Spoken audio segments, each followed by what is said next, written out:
Welcome to Soft Hour Library. Tonight's story begins now. Close your eyes and rest. Chapter 30. Sir William stayed only a week at Hunsford, but his visit was long enough to convince him of his daughter's being most comfortably settled, and of her possessing such a husband and such a neighbour as were not often met with. While Sir William was with them, Mr. Collins devoted his mornings to driving him out in his gig and showing him the country. But when he went away, the whole family returned to their usual employments, and Elizabeth was thankful to find that they did not see more of her cousin by the alteration, for the chief of the time between breakfast and dinner was now passed by him either at work in the garden or in reading and writing, and looking out of window in his own book-room, which fronted the road. The room in which the ladies sat was backwards. Elizabeth at first had rather wondered that Charlotte should not prefer the dining parlour for common use. It was a better-sized room, and had a pleasanter aspect, but she soon saw that her friend had an excellent reason for what she did, for Mr. Collins would undoubtedly have been much less in his own apartment had they sat in one equally lively, and she gave Charlotte credit for the arrangement. From the drawing-room they could distinguish nothing in the lane, and were indebted to Mr. Collins for the knowledge of what carriages went along, and how often especially Mr. Borg drove by in her phaeton, which he never failed coming to inform them of, though it happened almost every day. She not unfrequently stopped at the parsonage, and had a few minutes' conversation with Charlotte, but was scarcely ever prevailed on to get out. Very few days passed in which Mr. Collins did not walk to Rosings, and not many in which his wife did not think it necessary to go likewise, until Elizabeth recollected that there might be other family livings to be disposed of. She could not understand the sacrifice of so many hours. Now and then they were honoured with a call from her ladyship, and nothing escaped her observation that was passing in the room during these visits. She examined into their employments, looked at their work, and advised them to do it differently, found fault with the arrangement of the furniture, or detected the housemaid in negligence, and if she accepted any refreshment, seemed to do it only for the sake of finding out that Mrs. Collins's joints of meat were too large for her family. Elizabeth soon perceived that though this great lady was not in the commission of the peace for the county, she was a most active magistrate in her own parish, the minutest concerns of which were carried to her by Mr. Collins, and whenever any of the cottagers were disposed to be quarrelsome, discontented, or too poor, she sallied forth into the village to settle their differences, silence their complaints, and scold them into harmony and plenty. The entertainment of dining at Rosings was repeated about twice a week, and allowing for the loss of Sir William, and there being only one card table in the evening, every such entertainment was the counterpart of the first. Their other engagements were few, as the style of living of the neighbourhood in general was beyond the Collinses' reach. This, however, was no evil to Elizabeth, and upon the whole she spent her time comfortably enough. There were half-hours of pleasant conversation with Charlotte, and the weather was so fine for the time of year that she had often great enjoyment out of doors. Her favourite walk, and where she frequently went while the others were calling on Lady Catherine, was along the open grove which edged that side of the park, where there was a nice sheltered path, which no one seemed to value but herself, and where she felt beyond the reach of Lady Catherine's curiosity. In this quiet way the first fortnight of her visit soon passed away. Easter was approaching, and the week preceding it was to bring an addition to the family at Rosings, which in so small a circle must be important. Elizabeth had heard, soon after her arrival, that Mr. Darcy was expected there in the course of a few weeks, and though there were not many of her acquaintance whom she did not prefer, his coming would furnish one comparatively new to look at in their Rosings parties, and she might be amused in seeing how hopeless Miss Bingley's designs on him were, by his behaviour to his cousin, for whom he was evidently destined by Lady Catherine, who talked of his coming with the greatest satisfaction, spoke of him in terms of the highest admiration, and seemed almost angry to find that he had already been frequently seen by Miss Lucas and herself.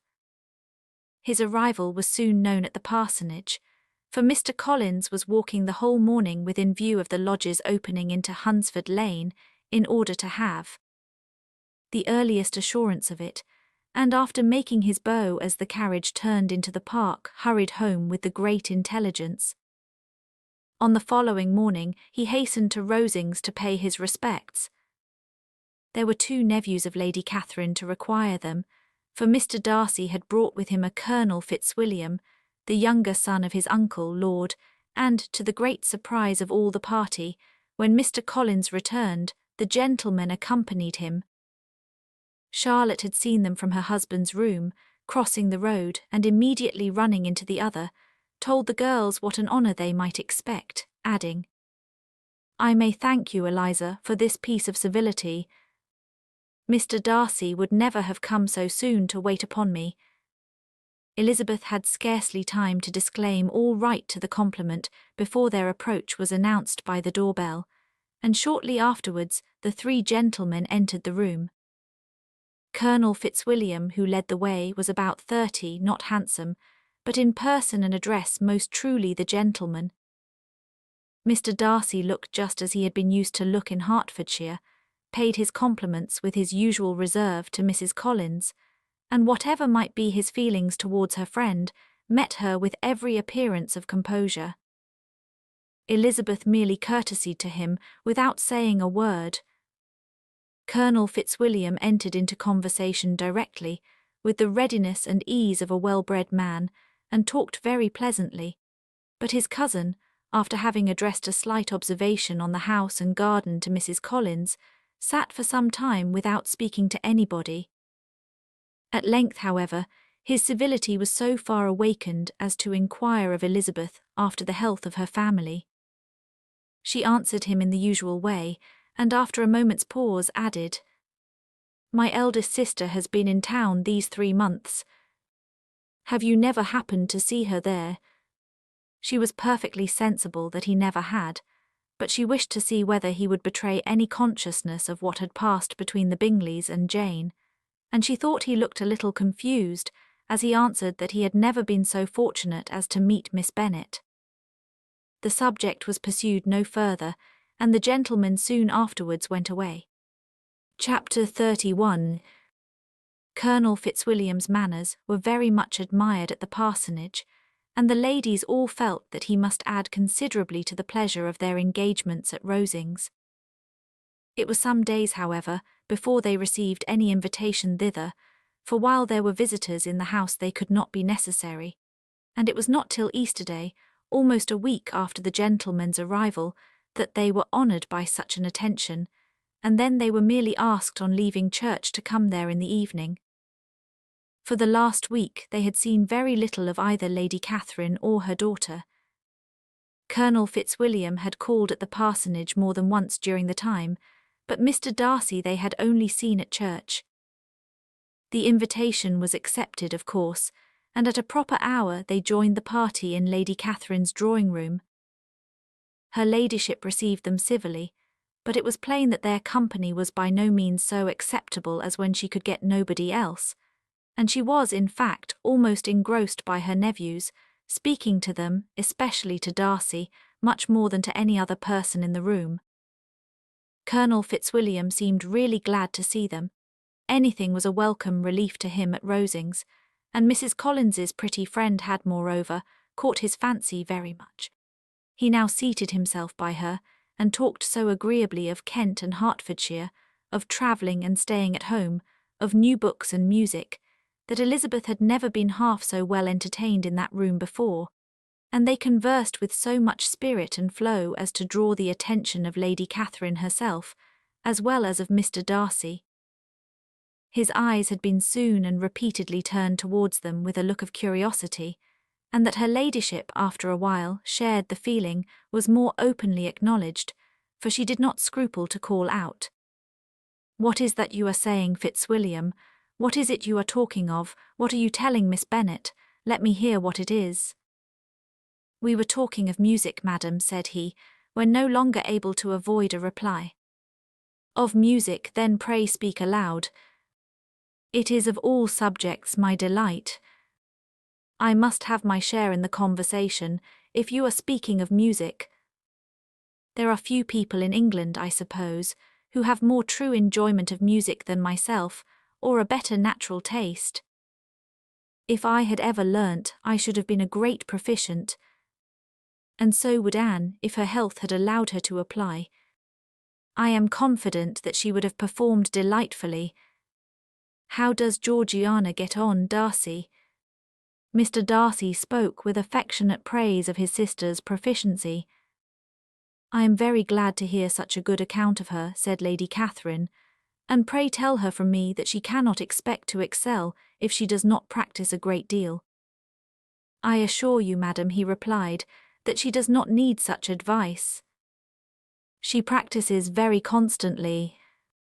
So much the better. It cannot be done too much, and when I next write to her, I shall charge her not to neglect it on any account.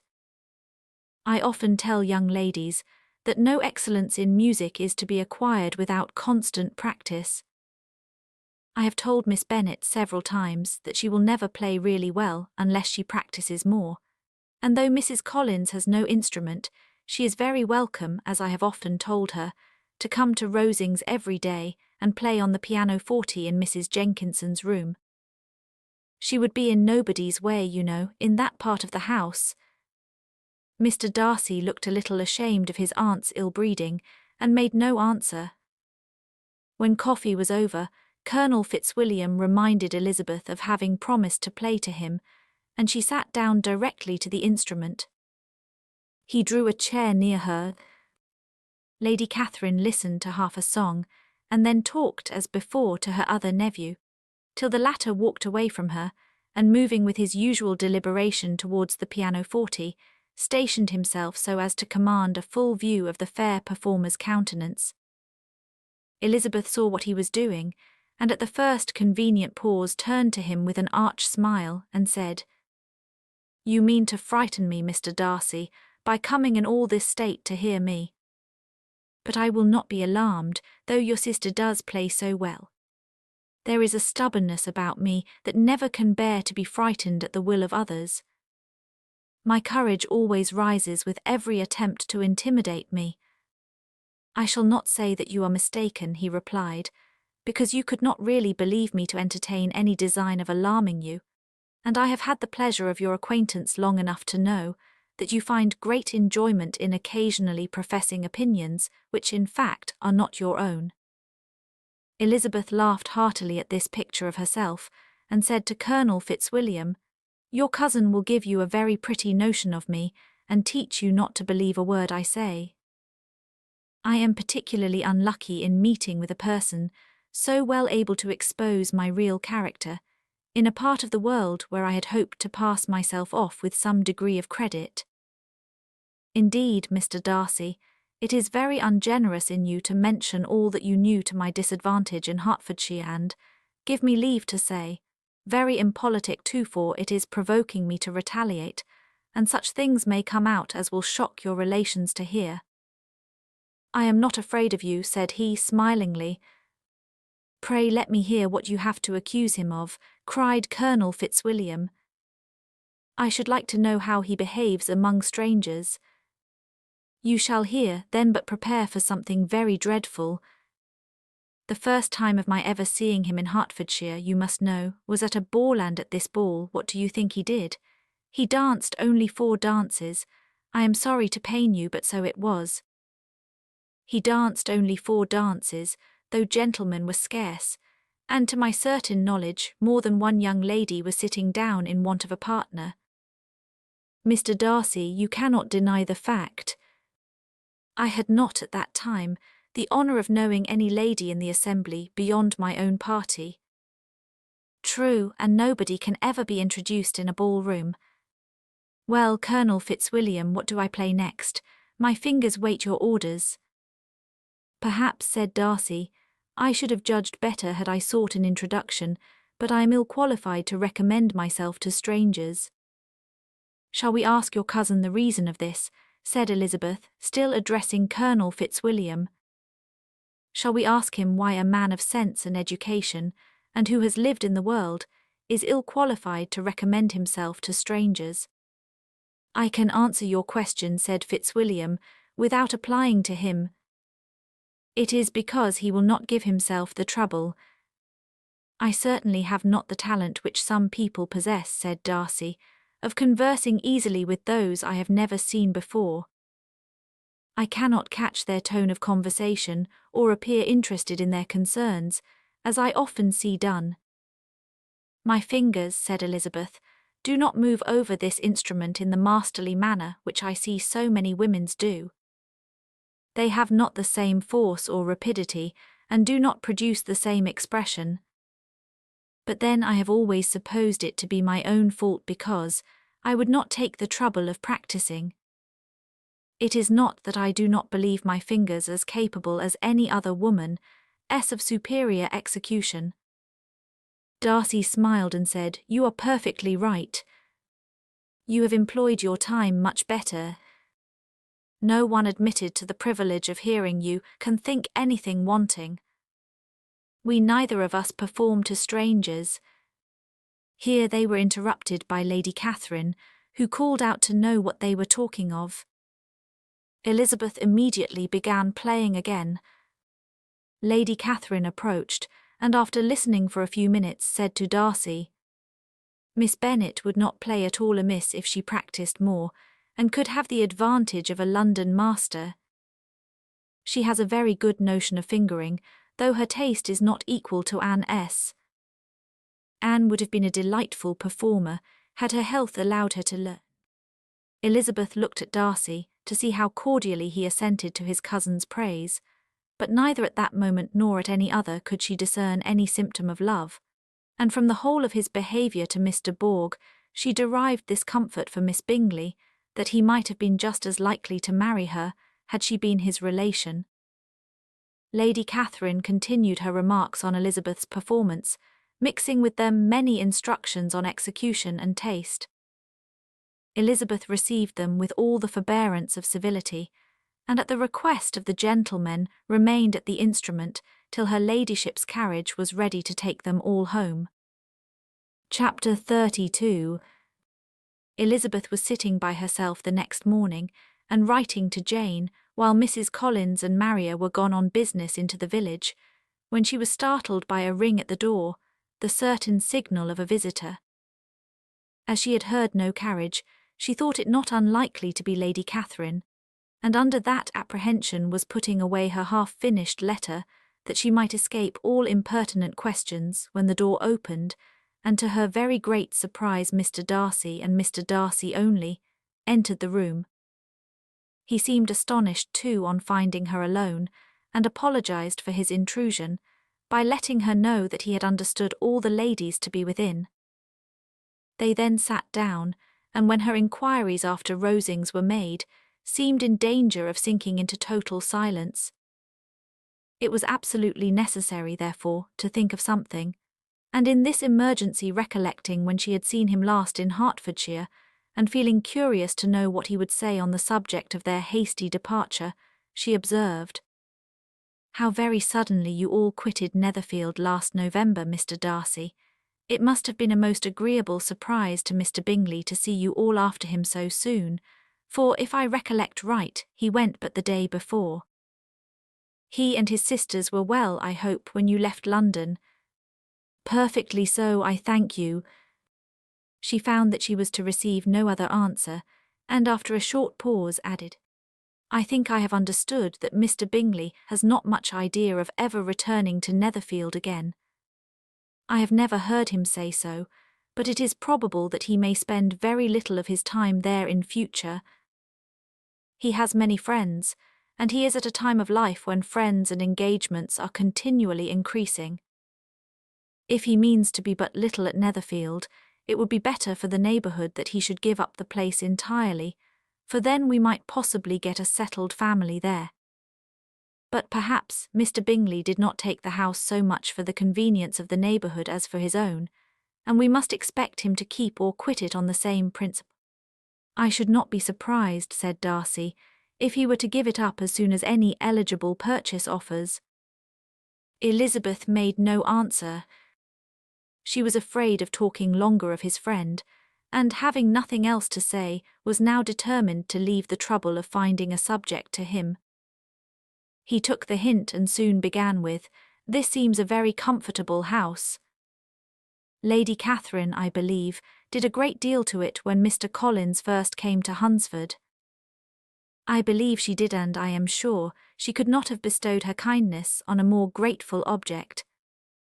Mr. Collins appears very fortunate in his choice of a wife." "Yes, indeed. His friends may well rejoice in his having met with one of the very few sensible women who would have accepted him, or have made him happy if they had. My friend has an excellent understanding, though I am not certain that I consider her marrying Mr. Collins as the wisest thing she ever did. She seems perfectly happy, however, and in a prudential light it is certainly a very good match for her. It must be very agreeable to her to be settled within so easy a distance of her own family and friends." "An easy distance, do you call it? It is nearly 50 miles. "And what is 50 miles of good road? Little more than half a day's journey." "Yes, I call it a very easy distance." "I should never have considered the distance as one of the advantages of the match," cried Elizabeth.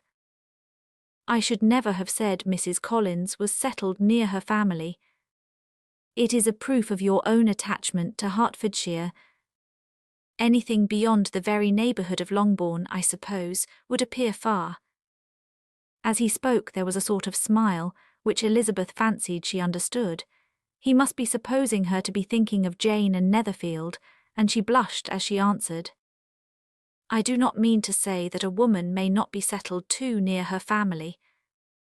The far and the near must be relative, and depend on many varying circumstances.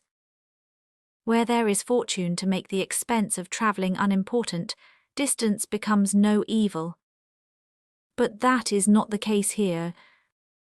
Mr. and Mrs. Collins have a comfortable income, but not such a one as will allow of frequent journeys, and I am persuaded my friend would not call herself near her family under less than half the present distance." Mr. Darcy drew his chair a little towards her and said, "You cannot have a right to such very strong local attachment. You cannot have been always at Longbourn." Elizabeth looked surprised. The gentleman experienced some change of feeling.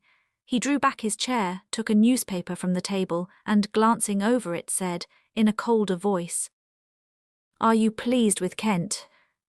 A short dialogue on the subject of the country ensued, on either side calm and concise, and soon put an end to by the entrance of Charlotte and her sister, just returned from their walk. The tete-a-tete surprised them. Mr. Darcy related the mistake which had occasioned his intruding on Miss Bennet, and after sitting a few minutes longer, without saying much to anybody, went away. "What can be the meaning of this?" said Charlotte as soon as he was gone. "My dear Eliza, he must be in love with you, or he would never have called on us in this familiar way."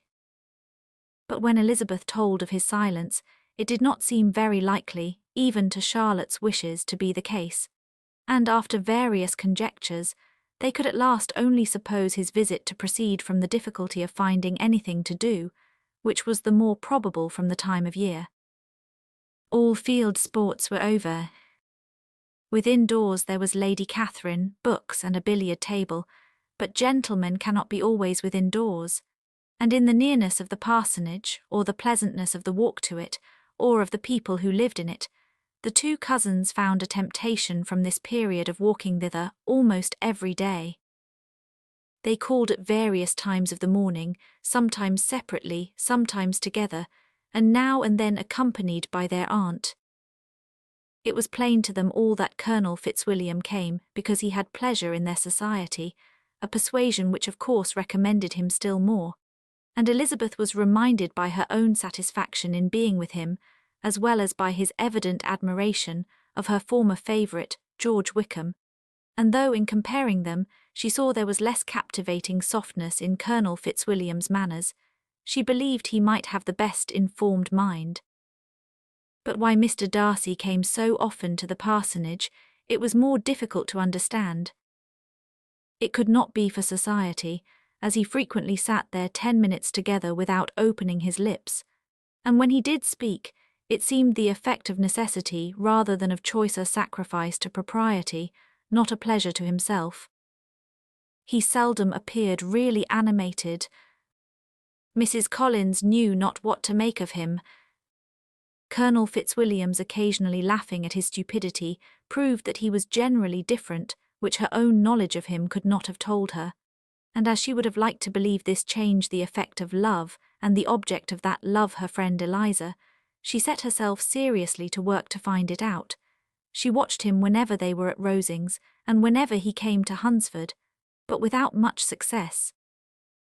He certainly looked at her friend a great deal, but the expression of that look was disputable. It was an earnest, steadfast gaze, but she often doubted whether there were much admiration in it, and sometimes it seemed nothing but absence of mind. She had once or twice suggested to Elizabeth the possibility of his being partial to her, but Elizabeth always laughed at the idea, and Mrs. Collins did not think it right to press the subject, from the danger of raising expectations which might only end in disappointment, for in her opinion it admitted not of a doubt that all her friend's dislike would vanish if she could suppose him to be in her power. In her kind schemes for Elizabeth, she sometimes planned her marrying Colonel Fitzwilliam. He was, beyond comparison, the pleasantest man. He certainly admired her, and his situation in life was most eligible. But to counterbalance these advantages, Mr. Darcy had considerable patronage in the church, and his cousin could have none at all. Chapter 33. More than once did Elizabeth, in her ramble within the park, unexpectedly meet Mr. Darcy. She felt all the perverseness of the mischance that should bring him where no one else was brought, and to prevent its ever happening again, took care to inform him at first that it was a favourite haunt of hers. How it could occur a second time, therefore, was very odd, yet it did, and even the third. It seemed like wilful ill-nature, or a voluntary penance, for on these occasions it was not merely a few formal inquiries and an awkward pause, and then away, but he actually thought it necessary to turn back and walk with her.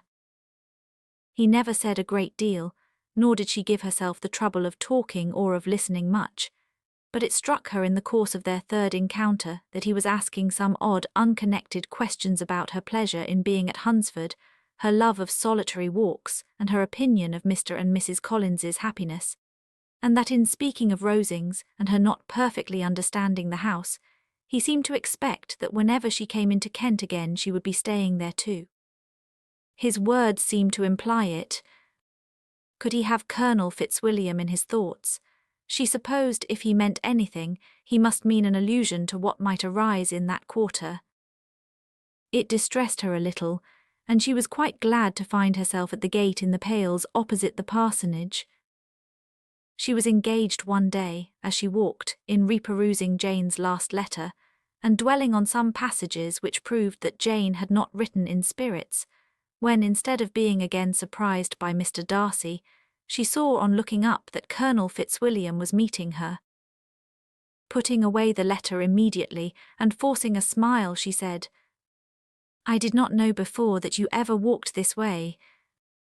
"I have been making the tour of the park," he replied, "as I generally do every year, and intended to close it with a call at the parsonage." "Are you going much farther?" "No, I should have turned in a moment." And accordingly she did turn, and they walked towards the parsonage together. "Do you certainly leave Kent on Saturday?" said she. "Yes, if Darcy does not put it off again. But I am at his disposal. He arranges the business just as he pleases. And if not able to please himself in the arrangement, he has at least great pleasure in the power of choice. I do not know anybody who seems more to enjoy the power of doing what he likes than Mr. Darcy." "He likes to have his own way very well," replied Colonel Fitzwilliam. "But so we all do. It is only that he has better means of having it than many others, because he is rich and many others are poor. I speak feelingly. A younger son, must be inured to self-denial and dependence. In my opinion, the younger son of an earl can know very little of either.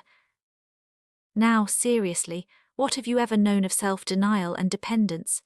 When have you been prevented by want of money from going wherever you chose or procuring anything you had a fancy for? These are home questions and, perhaps I cannot say that I have experienced many hardships of that nature. But in matters of greater weight, I may suffer from the want of money. Younger sons cannot marry where they like, unless where they like women of fortune, which I think they very often do. Our habits of expense make us too dependent, and there are not many in my rank of life who can afford to marry without some attention to money. Is this, thought Elizabeth, meant for me? And she coloured at the idea, but recovering herself said in a lively tone, "And pray, what is the usual price of an earl's younger son? Unless the elder brother is very sickly, I suppose you would not ask above £50,000. He answered her in the same style, and the subject dropped. To interrupt a silence which might make him fancy her affected with what had passed, she soon afterwards said, "I imagine your cousin brought you down with him chiefly for the sake of having somebody at his disposal. I wonder he does not marry, to secure a lasting convenience of that kind. But perhaps his sister does as well for the present, and as she is under his sole care, he may do what he likes with her." "No," said Colonel Fitzwilliam, "that is an advantage which he must divide with me. I am joined with him in the guardianship of Miss Darcy." "Are you indeed? And pray what sort of a guardian do you make? Does your charge give you much trouble? Young ladies of her age are sometimes a little difficult to manage, and if she has the true Darcy spirit, she may like to have her own way." As she spoke, she observed him looking at her earnestly, and the manner in which he immediately asked her why she supposed Miss Darcy likely to give them any uneasiness, convinced her that she had somehow or other got pretty near the truth. She directly replied, "You need not be frightened. I never heard any harm of her, and I dare say she is one of the most tractable creatures in the world. She is a very great favourite with some ladies of my acquaintance, Mrs. Hurst and Miss Bingley. I think I have heard you say that you know them. I know them a little. Their brother is a pleasant, gentlemanlike man. He is a great friend of Darcy's."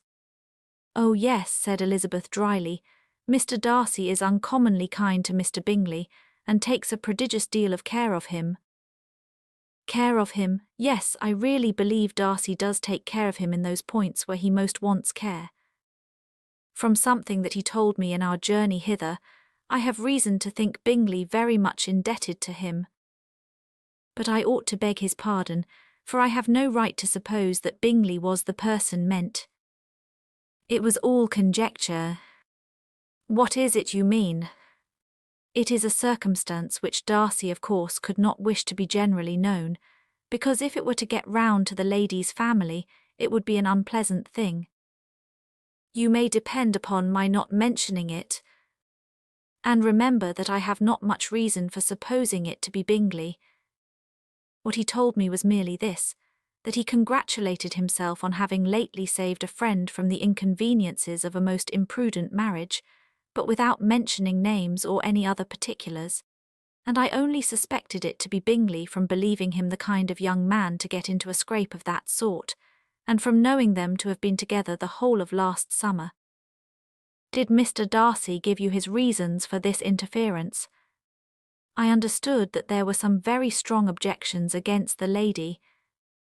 "And what arts did he use to separate them?" "He did not talk to me of his own arts," said Fitzwilliam, smiling. "He only told me what I have now told you." Elizabeth made no answer and walked on, her heart swelling with indignation.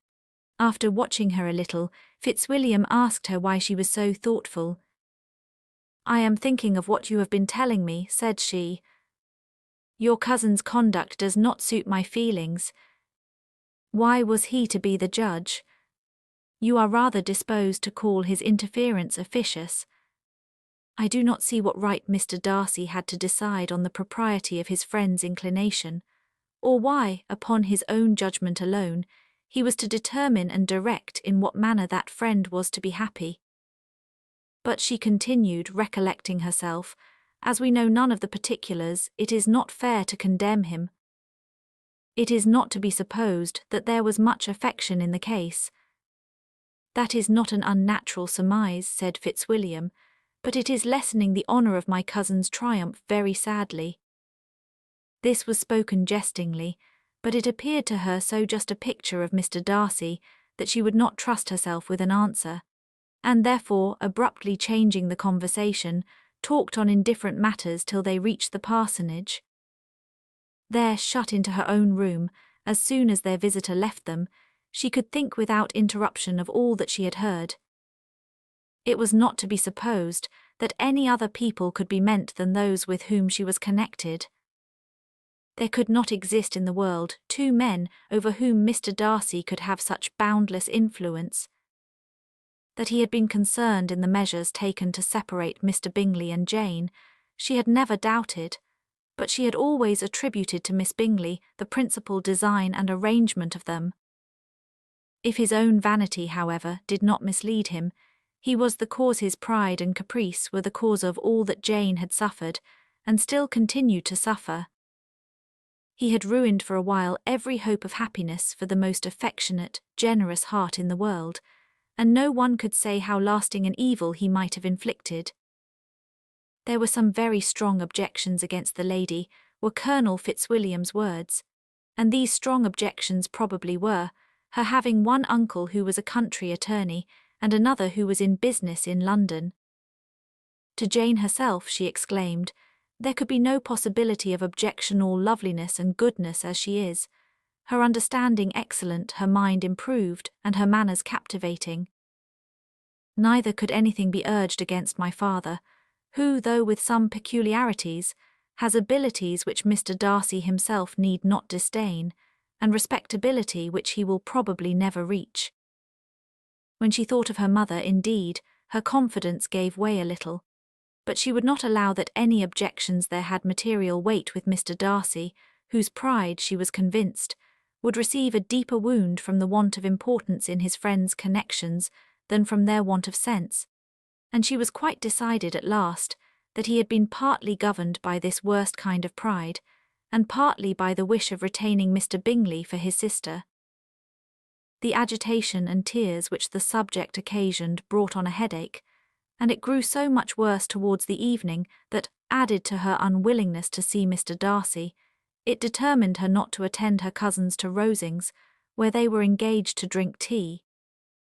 Mrs. Collins, seeing that she was really unwell, did not press her to go, and as much as possible prevented her husband from pressing her, but Mr. Collins could not conceal his apprehension of Lady Catherine's being rather displeased by her staying at home. Chapter 34. When they were gone, Elizabeth, as if intending to exasperate herself as much as possible against Mr. Darcy, chose for her employment the examination of all the letters which Jane had written to her since her being in Kent. They contained no actual complaint, nor was there any revival of past occurrences or any communication of present suffering. But in all, and in almost every line of each, there was a want of that cheerfulness which had been used to characterize her style, and which, proceeding from the serenity of a mind at ease with itself, and kindly disposed towards everyone, had been scarcely ever clouded. Elizabeth noticed every sentence conveying the idea of uneasiness, with an attention which it had hardly received on the first perusal. Mr. Darcy's shameful boast of what misery he had been able to inflict gave her a keener sense of her sister's sufferings. It was some consolation to think that his visit to Rosings was to end on the day after the next, and a still greater that in less than a fortnight she should herself be with Jane again, and enabled to contribute to the recovery of her spirits by all that affection could do. She could not think of Darcy's leaving Kent without remembering that his cousin was to go with him, but Colonel Fitzwilliam had made it clear that he had no intentions at all, and agreeable as he was, she did not mean to be unhappy about him. While settling this point, she was suddenly roused by the sound of the doorbell, and her spirits were a little fluttered by the idea of its being Colonel Fitzwilliam himself, who had once before called late in the evening, and might now come to inquire particularly after her. But this idea was soon banished, and her spirits were very differently affected when, to her utter amazement, she saw Mr. Darcy walk into the room. In a hurried manner, he immediately began an inquiry after her health, imputing his visit to a wish of hearing that she were better. She answered him with cold civility. He sat down for a few moments, and then getting up walked about the room. Elizabeth was surprised but said not a word. After a silence of several minutes, he came towards her in an agitated manner, and thus began. "In vain have I struggled. It will not do. My feelings will not be repressed. You must allow me to tell you how ardently I admire and love you." Elizabeth's astonishment was beyond expression. She stared, coloured, doubted, and was silent. This he considered sufficient encouragement, and the avowal of all that he felt and had long felt for her immediately followed. He spoke well, but there were feelings besides those of the heart to be detailed, and he was not more eloquent on the subject of tenderness than of pride. His sense of her inferiority, of its being a degradation, of the family obstacles which judgment had always opposed to inclination, were dwelt on with a warmth which seemed due to the consequence he was wounding, but was very unlikely to recommend his suit. In spite of her deeply rooted dislike, she could not be insensible to the compliment of such a man's affection, and though her intentions did not vary for an instant, she was at first sorry for the pain he was to receive, till roused to resentment by his subsequent language, she lost all compassion in anger. She tried, however, to compose herself to answer him with patience when he should have done. He concluded with representing to her the strength of that attachment which, in spite of all his endeavours, he had found impossible to conquer, and with expressing his hope that it would now be rewarded by her acceptance of his hand. As he said this, she could easily see that he had no doubt of a favourable answer. He spoke of apprehension and anxiety, but his countenance expressed real security. Such a circumstance could only exasperate farther, and when he ceased the colour rose into her cheeks, and she said, "In such cases as this it is, I believe, the established mode to express a sense of obligation for the sentiments avowed, however unequally they may be returned. It is natural that obligation should be felt, and if I could feel gratitude I would now thank you. But I cannot. I have never desired your good opinion, and you have certainly bestowed it most unwillingly. I am sorry to have occasioned pain to anyone. It has been most unconsciously done, however, and I hope will be of short duration. The feelings which you tell me have long prevented the acknowledgement of your regard can have little difficulty in overcoming it after this explanation." Mr. Darcy, who was leaning against the mantelpiece with his eyes fixed on her face, seemed to catch her words with no less resentment than surprise. His complexion became pale with anger, and the disturbance of his mind was visible in every feature.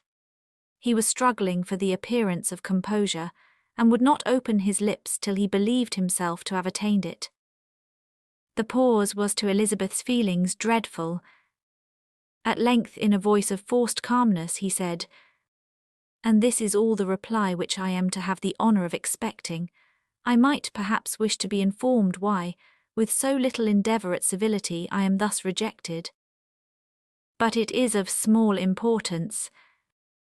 "I might as well inquire," replied she, "why, with so evident a design of offending and insulting me, you chose to tell me that you liked me against your will, against your reason, and even against your character. Was not this some excuse for incivility if I was uncivil? But I have other provocations." "You know I have. Had not my own feelings decided against you, had they been indifferent or had they even been favourable, do you think that any consideration would tempt me to accept the man who has been the means of ruining, perhaps for ever, the happiness of a most beloved sister." As she pronounced these words, Mr. Darcy changed colour, but the emotion was short, and he listened without attempting to interrupt her while she continued. "I have every reason in the world to think ill of you. No motive can excuse the unjust and ungenerous part you acted there. You cannot deny that you have been the principal, if not the only means of dividing them from each other, of exposing one to the censure of the world for caprice and instability, the other to its derision for disappointed hopes, and involving them both in misery of the acutest kind." She paused, and saw with no slight indignation that he was listening with an air which proved him wholly unmoved by any feeling of remorse. He even looked at her with a smile of affected incredulity. "Can you deny that you have done it?" she repeated. With assumed tranquillity he then replied, "I have no wish of denying that I did everything in my power to separate my friend from your sister, or that I rejoice in my success. Towards him I have been kinder than towards myself." Elizabeth disdained the appearance of noticing this civil reflection, but its meaning did not escape, nor was it likely to conciliate her. "But it is not merely this affair," she continued, "on which my dislike is founded. Long before it had taken place, my opinion of you was decided. Your character was unfolded in the recital which I received many months ago from Mr. Wickham. On this subject, what can you have to say? In what imaginary act of friendship can you here defend yourself, or under what misrepresentation can you here impose upon others? You take an eager interest in that gentleman's concerns," said Darcy in a less tranquil tone, and with a heightened colour. "Who that knows what his misfortunes have been can help feeling an interest in him?" "His misfortunes," repeated Darcy contemptuously. "Yes, his misfortunes have been great indeed." "And of your infliction," cried Elizabeth with energy, "you have reduced him to his present state of poverty, comparative poverty. You have withheld the advantages which you must know to have been designed for him. You have deprived the best years of his life of that independence, which was no less his due than his desert. You have done all this, and yet you can treat the mention of his misfortunes with contempt and ridicule." "And this," cried Darcy as he walked with quick steps across the room, "is your opinion of me. This is the estimation in which you hold me. I thank you for explaining it so fully. My faults, according to this calculation, are heavy indeed. But perhaps," added he, stopping in his walk and turning towards her, "these offences might have been overlooked, had not your pride been hurt by my honest confession of the scruples that had long prevented my forming any serious design. These bitter accusations might have been suppressed, had I, with greater policy, concealed my struggles, and flattered you into the belief of my being impelled by unqualified, unalloyed inclination, by reason, by reflection, by everything. But disguise of every sort is my abhorrence, nor am I ashamed of the feelings I related. They were natural and just. Could you expect me to rejoice in the inferiority of your connections, to congratulate myself on the hope of relations whose condition in life is so decidedly beneath my own?" Elizabeth felt herself growing more angry every moment, yet she tried to the utmost to speak with composure when she said, "You are mistaken, Mr. Darcy, if you suppose that the mode of your declaration affected me in any other way than as it spared me the concern which I might have felt in refusing you, had you behaved in a more gentlemanlike manner."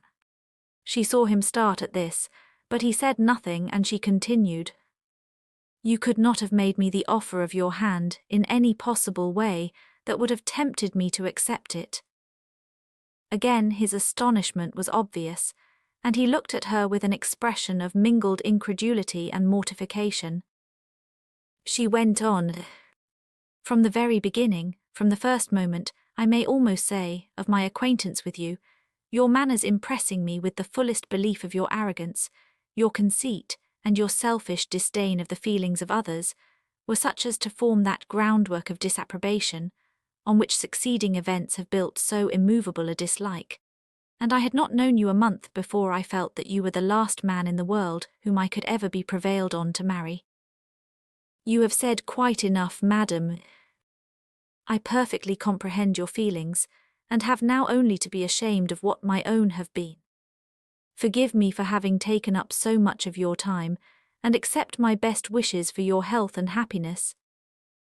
And with these words he hastily left the room, and Elizabeth heard him the next moment open the front door and quit the house. The tumult of her mind was now painfully great. She knew not how to support herself, and from actual weakness sat down and cried for half an hour. Her astonishment, as she reflected on what had passed, was increased by every review of it. That she should receive an offer of marriage from Mr. Darcy, that he should have been in love with her for so many months, so much in love as to wish to marry her in spite of all the objections which had made him prevent his friends marrying her sister, and which must appear at least with equal force in his own case, was almost incredible. It was gratifying to have inspired unconsciously so strong an affection. But his pride, his abominable pride, his shameless avowal of what he had done with respect to Jane, his unpardonable assurance in acknowledging, though he could not justify it, and the unfeeling manner which he had mentioned Mr. Wickham, his cruelty towards whom he had not attempted to deny, soon overcame the pity which the consideration of his attachment had for a moment excited. She continued in very agitating reflections, till the sound of Lady Catherine's carriage made her feel how unequal she was to encounter Charlotte's observation, and hurried her away to her room.